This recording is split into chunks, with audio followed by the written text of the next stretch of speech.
Hello guys, welcome back to my YouTube channel. आज हम पढ़ेंगे एक्सरसाइज 1.1 जिसमें हम सीखेंगे फैक्टर मेथड और एलसीएम और एचसीएफ को हम कैसे निकालते हैं। तो सबसे पहले हम सीखते हैं हमारा फैक्टर मेथड, जिसको हम कहते हैं हिंदी में गुणनखंड विधि। गुणनखंड विधि का इजी मतलब है कि किसी भी संख्या की एलसीएम कर उसको फैक्टर में बदल देना। जैसे 156 का सबसे पहले हम एलसीएम करते हैं, तो एलसीएम में हमने क्या सीखा है, एलसीएम हम करते हैं सबसे छोटे नंबर से। जैसे सबसे पहले हम करेंगे इसका एलसीएम 2 से। 2 7 से 40, 1 बचा 2 8 से 60, 2 3 से 6, 2 9 से 80। अब ये 2 से नहीं कटेगा तो हम 3 पर जाएंगे। 3 1 से 3, 3 3 से 9 और ये 13 एक अभाज्य संख्या है तो जो अपने आप से कटती है, तो 13 1 से 13 ये। अब इसको केवल जैसे 56 156 को हमने इसके फैक्टर के रूप में बदल दिया, केवल हमें इसको गुणा करके लिख देना है 2 इंटू 2 इंटू 3 इंटू 13 और यही हमारा क्या हो गया आंसर। इसी को हम कहते हैं गुणनखंड विधि। अब हम अपने दूसरे क्वेश्चन को देखते हैं। कभी भी अगर आपके एग्जाम में गुणनखंड विधि आई है तो हमेशा बड़े बड़े क्वेश्चन देते हैं, क्योंकि छोटा क्वेश्चन तो हर कोई कर देता है। तो बड़े क्वेश्चन के लिए आपको एलसीएम आना चाहिए अच्छे से। जैसे 5005, जैसे ये 2 से तो कटेगा नहीं क्योंकि लास्ट में 2 4 6 8 कुछ भी नहीं आ रहा। नहीं 3 से कटेगा क्योंकि हमने ऐड करा 5 5 को 10, तो ये 3 से नहीं कटेगा। अब ये कटेगा 5 से, तो 5 1 5, 0 को 0 ऐसे बता देंगे और 5 1 5। अब 1 1 1 नहीं 2 से नहीं 3 से 4 5 6 7 से कटेगा ये, क्योंकि 7 1 7, 7 1 7, 7 4 28 और ये गया 3 7 3 21, 143 कटता है 11 से। ऐसे करके आपको इसके एलसीएम निकाल लेना आसानी से।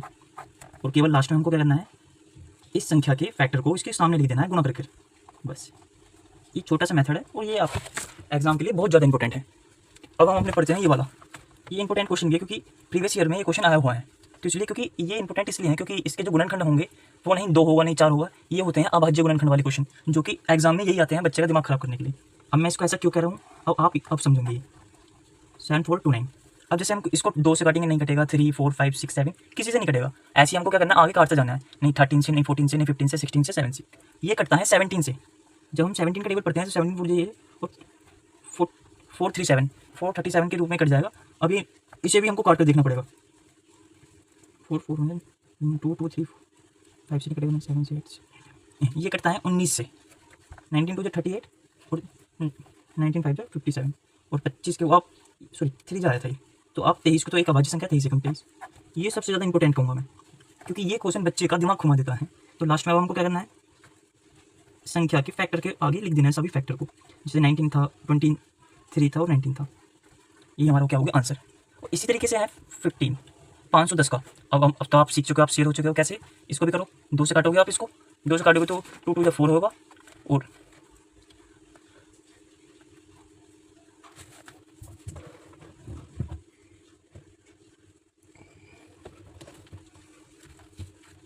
अब हम काटते हैं इस वाले को, तो 2 2 4। आप ऐसा 2 2 4 और 2 5 10 और 2 5 10 255। अब इसको काटो आप 3 से, क्योंकि 2 से कटेगा ना, ये कटेगा 3 से। 3 8 24, 1 गया 3 5 50। अब इसको आप डायरेक्ट 5 से काट दो, 5 1 5 और 5 7 13 5 और 17 1 17। अब लास्ट में हम क्या करते हैं, किसी भी संख्या की उसके क्या लिख देते हैं, उनके सामने फैक्टर्स जो हमने एलसीएम के द्वारा निकाली है, 2 3 5 और 17। इसका भी आंसर आ चुका है। अब ये 92, अब मैं आशा कर सकता हूँ कि इतने सारे क्वेश्चन देखने के बाद आप इसको आसानी से कर सकते हो। तो आप इसका आंसर कमेंट बॉक्स में बताना क्या है। अब हम शिफ्ट करते हैं अगले टाइप के क्वेश्चन पे। अगले टाइप के क्वेश्चन क्या है, इस वाले में तो हमने सीखा इसका गुणनखंड करना मीन्स फैक्टर निकालना। अब हम फैक्टर के आगे उसमें से ही हम फैक्टर में से जो हम फैक्टर करते हैं, इसमें से ही हम एलसीएम और एचसीएफ निकालेंगे। सबसे पहले आपको क्या काम करना है, इन दोनों संख्या का अलग अलग एलसीएम ले लेना है। एक साथ लोगे तो थोड़ा हार्ड भी पड़ेगा और क्वेश्चन भी थोड़ा हार्ड हो जाएगा। तो आपको क्या करना है, अलग अलग इसका एलसीएम कर लेना है। 2 1 2, 2 3 से 6 और 13 1 13 और 91 का देखेंगे हम। 91 का देखेंगे तो 13 7 91 होता है, तो 19 7 7 ये। अब लास्ट में हम क्या करते थे, संख्या के आगे उसके गुणनखंड लिखते थे, 2 इंटू 13 और ऐसे 91 का लिखेंगे हम, तो 13 इंटू 7। अब मैं आपको एक नोट में क्या लिखवा रहा हूँ, इससे आपको हमेशा के लिए ध्यान रखना है। और ऐसे क्वेश्चन को आप चुटकियों में कर लोगे। क्या बता रहा हूँ मैं, ये एचसीएफ। कभी भी कोई एचसीएफ पूछे, चलिए पहले हम समझते हैं एचसीएफ और एलसीएम होता क्या है, इनकी फुल फॉर्म क्या होती है। एचसीएफ क्या होती है, हाईएस्ट कॉमन फैक्टर। और एलसीएम की फुल फॉर्म रहती है लोएस्ट कॉमन फैक्टर। एचसीएफ की होती है हाईएस्ट कॉमन फैक्टर और एलसीएम की रहती है लोएस्ट कॉमन फैक्टर। अब मेरे को क्या लिखवाना है, एलसीएम और एचसीएफ। एलसीएम में हमको क्या याद रखना है, वो संख्या जो दोनों में सेम हो। जैसे इन दोनों में क्या सेम है, 13, तो 13 ही इसका एचसीएफ होगा। एलसीएम ज़्यादा इंपॉर्टेंट है, एलसीएम पे ध्यान देना। बड़ी से बड़ी संख्या जो सेम है, बड़ी से बड़ी संख्या जो सेम है और किसी भी संख्या को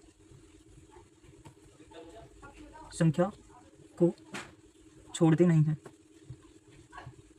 किसी भी संख्या को छोड़ते नहीं है, ये आपको याद रखना है। और इसमें हम क्या करेंगे, सबसे पहले इनके पावर्स बना लेंगे। पावर्स मतलब 2 की एक पावर है, 13 की भी एक पावर है, इसमें निकालेंगे तो 13 की भी एक पावर है और 7 की भी एक पावर है। अब मैं निकालता हूँ एलसीएम, एचसीएफ में हमने क्या देखा है, वह संख्या जो दोनों में सेम है। दोनों में सेम कौन सी है, 13। तो इसका जो एचसीएफ हो गया वो है 13, इसका आंसर। अब होती है एलसीएम की बारी। एलसीएम की बारी में से मैंने क्या लिखा है, बड़ी से बड़ी संख्या, बड़ी से बड़ी संख्या की पावर, बड़ी से बड़ी संख्या की पावर। जैसे 13 है, 13 ही कॉमन था तो इसकी संख्या की पावर है 1, सबसे बड़ी संख्या की पावर। अगर ऐसे मानो आप, जैसे यहाँ पर होता है 13 की पावर 2 और 13 की पावर 1, तो हम इन दोनों में से 13 की पावर 2 को लेते हैं और 13 की पावर 1 इसके अंदर ही इंक्लूड हो जाती। इस तरीके से हम अगले क्वेश्चन में पढ़ेंगे, इसमें सही से बैठ नहीं पड़ रहा। अब इसमें हम क्या लेंगे, बड़ी से पावर, इन दोनों बड़ी पावर सेम है तो कोई सी ले लो, 13 ले लिया, और किसी भी संख्या को छोड़ते नहीं है, इन दोनों का तो काम खत्म। अब ये 2 और 7 को ले लो, जब हम इनकी क्रॉस मल्टीप्लाई करेंगे तो हमारे पास क्या आएगा, 98, तो 98 हमारा आंसर आ जाएगा। ये हमारा एचसीएफ और ये हमारा एलसीएम।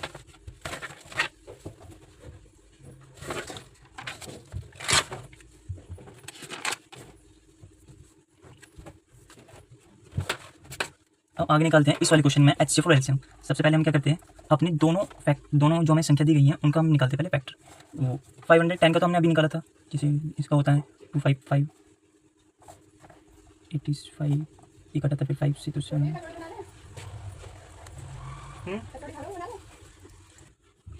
इसका हमने कर लिया अपना एलसीएम। अब हम दूसरी वाली संख्या का भी इसका एलसीएम ले लेते हैं, 92 का जब हम एलसीएम लेंगे तो 2 4 जा 8 और 2 6 जा 12, 2 2 जा 4 और 2 3 जा 6 और 23 क्या है, अभाज्य संख्या। ये किसी से कटते नहीं है अपने टेबल की वजह और 1 की वजह। जी, इसके बाद हम क्या करते हैं, संख्या के फैक्टर्स लिख लेते हैं, 2 × 3 × 5 × 17। हमने इनके फैक्टर्स लिख लिए। अब लिखो 92 के फैक्टर्स हैं 2 × 2 × 23। अब आपको समझ आएगा और क्लियरिटी से, आप इनकी पावर सुना लो। जैसे 2 आया है 1 बार तो इसकी मैं एक पावर बनाऊंगा, 3 आया 1 बार तो ये भी 1, 5 भी 1 बार 1, 17 भी 1 बार 1। इसमें पावर बनाएंगे तो 2 की पावर 2, क्योंकि एक पावर एक पावर एक, और गुणा में घातें जुड़ती हैं, जोड़ लिया हमने, इंटू 23।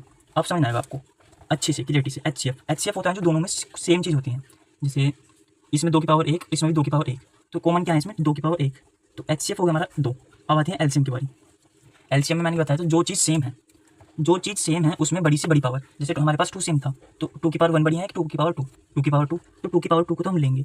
अब इन दोनों का काम खत्म, अब हमको लेने हैं जो बचे हुए। और आगे लिखा था हमने कोई भी संख्या छूटनी नहीं चाहिए, तो 3 की पावर 1 भी लेंगे, 5 की पावर 1 लेंगे, 17 की पावर 1 और 23 की पावर 1, क्योंकि ये सब छूट गया है कॉमन लेने के बाद।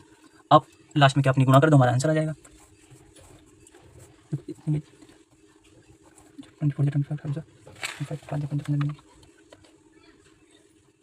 23, इसका टोटल मान आता है 23,460। ये हो गया हमारा एलसीएम और ये हो गया हमारा एचसीएफ। इतने सारे क्वेश्चन करने के बाद अब मैं आशा कर सकता हूँ कि आप इसको अच्छे से कर सकते हैं। अब हम आगे बढ़ते हैं आगे थर्ड क्वेश्चन की तरफ। थर्ड क्वेश्चन हमारा अभाज्य गुणनखंड द्वारा एचसीएफ व एलसीएम ज्ञात करो।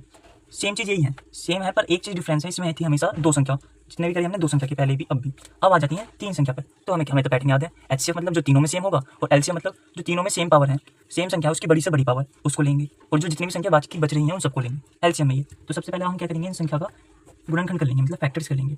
अलग अलग करना, क्योंकि अलग अलग करोगे तो आप फंसोगे नहीं कभी भी, और जितने शॉर्ट में जाओगे तो नहीं फंसने की संख्या ज़्यादा बढ़ जाती है। 2 6 जा 12, 2 3 जा 6 और 3 1 जा 3, 5 5 जा 3 5 जा 15 5 1 जा 5, 3 7 जा 21 और 7 1 जा 7। इन सबके हमारे फैक्टर्स आगे लिख लो। 12 के लिखेंगे 2 × 2 × 6, नहीं 3, ध्यान देखो छोटी छोटी बातों पर भी ध्यान रखना चाहिए, कभी गलत हो जाता है क्वेश्चन। 15 के क्या आए हैं 3 × 5, ओके। ऐसे हम लिखेंगे 21 के, 21 में होता है 3 × 7। अब हमको क्या देखना है, एचसीएफ, एलसीएम और एचसीएफ पूछे हैं, एचसीएफ और एलसीएम। एचसीएफ में हमको देखना है जो चीज़ दोनों में, सॉरी जो तीनों में, अब 2 तो पहले वाली संख्या थी 3, जो तीनों में सेम है, तो मेरे को तीनों में सेम दिखा, तो एचसीएफ हुआ हमारा 3, ओके। अब एलसीएम क्या होगा, एलसीएम होगा, पहले इनकी पावर बनाओ। जैसे 2 की पावर 2 बनेगी क्योंकि 2 बार आया है, 3 की पावर 1, 3 की पावर 1, 5 की पावर 1, 3 की पावर 1 और 7 की पावर 1। इसमें देखो जो 3 की पावर मतलब जो दोनों सब में सेम है उनकी पावर तो एक ही है, तो किसी एक को ले लो, किसी एक को, सबको नहीं, किसी एक को ले लिया हमने। 3 की पावर 1 को ले लिया, और हमने क्या सीखा था, बचे हुए सबको ले लो। तो देखो इन तीनों के अलावा कौन कौन बचे, ये 2 की पावर 2, 5 की पावर 1 और 7 की पावर 1। अब लास्ट में क्या, अब इन सबकी क्रॉस मल्टीप्लाई करेंगे तो हमारे पास आंसर आ जाएगा। करो 3 3 4 5 5 0 10 16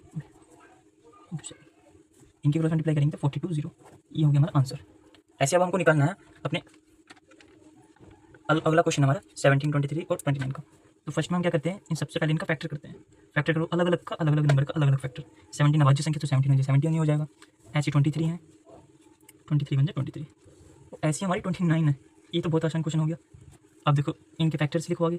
17 23 के लिखेंगे तो 23 1 भी लिखना, और 29 इंटू 1। अब हमको करना है इसमें से कॉमन। HCF निकालने के लिए क्या करेंगे हम, इन चीज़ में से सब में से कॉमन। कॉमन क्या है, अब देखो आप पूछोगे मैंने 1 क्यों लिखा, क्योंकि 17 1 17, 1 हमेशा सबके गुणा में भी रहता है, पावर में भी रहता है, और उस सबके अपोन में भी रहता है। पर जब हमें जरूरत पड़ती है हम अपने आप निकाल लेते हैं। HCF पूछा है तो सब में कुछ भी कॉमन नहीं था, पर मुझको क्या पता है सबके कॉमन में क्या होता है, सबका मालिक एक। तो आपको क्या करना है, एक आंसर है इसका HCF का। अब आई हमारी LCM की बारी। इसमें हमने क्या बताया था कि जो चीज़ सेम है उसकी बड़ी से बड़ी पावर। सेम तो कुछ नहीं था, हमने तो 1 लिया था। अब बचा क्या, 17 बचा, 23 बचा और 29 बचा। अब लास्ट में हम क्या करेंगे, इन सबकी गुणा करेंगे और आ जाएगा हमारा 11, 33 और 9। ये हमारा हो गया आंसर।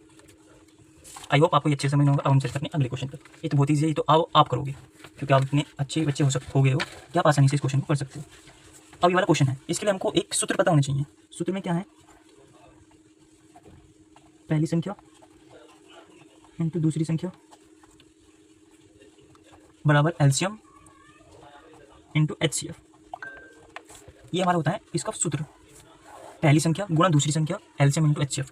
और क्वेश्चन भी बिल्कुल सेम टू सेम ये है कि 306 और 657 का दो संख्या है ये, जिसका HCF हमारे पास 9, और हमसे क्या पूछा है, LCM हमसे पूछा है। तो हमको पता है, पहले आप लिख लो दिया क्या गया है। HCF दिया है हमको 9, पहली संख्या हमारी 360 और दूसरी संख्या है 657। हमको क्या ज्ञात करना है, LCM इसका ज्ञात करना है। तो अब हम इसमें क्या करते हैं, अपनी फॉर्मूले में रखो, हमारा आंसर आ गया। फर्स्ट संख्या इंटू सेकंड संख्या LCM इंटू HCF। इस वाली बहुत सारे क्वेश्चन बनते हैं, आप इसको हल्के में मत लेना, छोटी चीज़ है पर अच्छा क्वेश्चन है बोर्ड पेपर मारने के लिए। तो हम क्या करेंगे, फर्स्ट का मान भी है, सेकंड का मान भी है 360 657, HCF का मान हमारा 9 और LCM का ज्ञात करना है। जिसका भी मान निकालते हैं उसको हम रखते हैं खाली, और जो उसके साथ गुणा में रहता है वो जाता है हमेशा बटे में। ये जाएगा 9 बटे में अपॉन 9। अब क्या हमको लास्ट में से काटना है, जैसे 9 से हम काटेंगे फिर जाएगा 34 बार, और 34 की जब हम 657 में गुणा करेंगे, इसकी गुणा करेंगे तो अब हमारे पास क्या जाएगा 22, 33 और 8। ये हो गया हमारा LCM। अगला क्वेश्चन हमारा ये बहुत ज़्यादा इंपॉर्टेंट है क्योंकि इसमें बहुत बड़ा लॉजिक है। लॉजिक क्या है अब हम इसमें समझेंगे। जैसे आपको ये पता होगा कि अगर मैं 2 की गुणा 3 से करूँगा तो 6 आएगा, 6 की गुणा 2 से करूँगा तो 12 आएगा। पर 0 आने के लिए एक स्पेसिफिक कंडीशन है। क्या, जब मैं 5 की गुणा 2 से करूँगा तो ओनली जब भी 10 आएगा और उसमें होगी 0। ये और भी है, जैसे मैं 4 की गुणा 5 से करूँगा तो 20 आएगा 0, पर ये सबसे ज़्यादा यूजफुल है। हम इसका हेल्प लेकर एक स्टेटमेंट लिखेंगे। स्टेटमेंट में हमको क्या लिखना है, जैसे किसी संख्या का गुणनखंड मतलब फैक्टर करने पर 2 की पावर n मतलब 2 की पावर में कुछ भी आ सकता है, तथा 5 की पावर n का होना अनिवार्य है जब ही किसी संख्या के अंत में शून्य आते हैं। किसी संख्या के अंत में शून्य आती है। और आपको ये करके दिखा देना, जैसे अगर मैं 2 का LCM करूँगा 6 का, सॉरी, तो 2 3 6 और 3 3, 2 और 3 आएगा। वैसे 1 पावर आप n करके दिखा दो। हमको क्या चाहिए था 2 और 5, पर आया क्या है 2 और 3। तो हम क्या लिखेंगे, अतः 6 की पावर n में 5 की पावर n नहीं है। तो इसलिए इस संख्या के अंत में शून्य नहीं आ सकता। इसलिए इस संख्या के अंत में शून्य नहीं आ सकता। ये आपकी तुम्हारी सारी डेफिनेशन मैंने इसमें लिख दी है, और ये डेफिनेशन वाला क्वेश्चन है, तो आपको ये अच्छे से इस क्वेश्चन की प्रैक्टिस करनी है। अब आया हमारा 6 क्वेश्चन। इसमें इसने पूछा है कि ये भाज्य संख्या क्यों है। ये तो क्लियर है कि ये भाज्य संख्या, पर इसने पूछा भाज्य संख्या क्यों है। तो सबसे पहले भाज्य संख्या निकालने के लिए अगर हम इसमें से इसको सिंप्लीफाई करेंगे, और सिंप्लीफाई करने के बाद अगर हमारे पास ऐसी संख्या आई जो भाज्य हुई तो हम इसको कहेंगे भाज्य संख्या। अगर ऐसी संख्या आई कि अभाज्य हुई तो उसको हम कहेंगे अभाज्य संख्या। तो हम स्टार्ट करते हैं 11 × 13 + 13। तो अब आपको इसको सिंप्लीफाई करना है। तो मुझको क्या दिख रहा है इसमें, जैसे ये 13 है, ये मुझको कॉमन दिख रहा है। तो आप इसको क्या कर सकते हो, इसको ले लो कॉमन। 13 को अगर मैं कॉमन लूँगा तो यहाँ पर क्या बचेगा 17 × 11, यहाँ बचेगा 1। करो 13 का 13 था, 17 11 की करेंगे तो 77 + 1, और ये आ जाएगा 13 × 78। तो बस आपको क्या देखना, ब्रैकेट में देखना, ब्रैकेट में। तो ये क्या है, एक तरीके की भाज्य संख्या। अतः यह भाज्य संख्या है क्योंकि ये सब संख्या से कट सकते हैं, जैसे 13 से कट जाएगा, 2 से कट जाएगा, 4 से कट जाएगा, एक्सेट्रा 7 से कट जाएगा, 7 से नहीं कटेगा। तो ये क्या है, एक अभाज्य संख्या। इसी तरीके से आपको ये क्वेश्चन कर लेना है। इसमें देखो आपको दिख रहा होगा 5 कॉमन है, 5 कॉमन लूँगा मैं, और इन सब की गुणा करूँगा तो ये क्या होगी, ये भाज्य संख्या है हमेशा, ब्रैकेट के अंदर वाली देखनी है आपको। और ये यहीं पर हमारी एक्सरसाइज होता है एंड ये। अब आपको, अगर आपको वीडियो अच्छी लगी हो और हमारी मेहनत आपको अच्छी लगी हो तो आप एक लाइक करें, कमेंट करें और एक सब्सक्राइब करना ना भूलें। ऐसी ही नेक्स्ट डे में अच्छी वीडियो आने के लिए।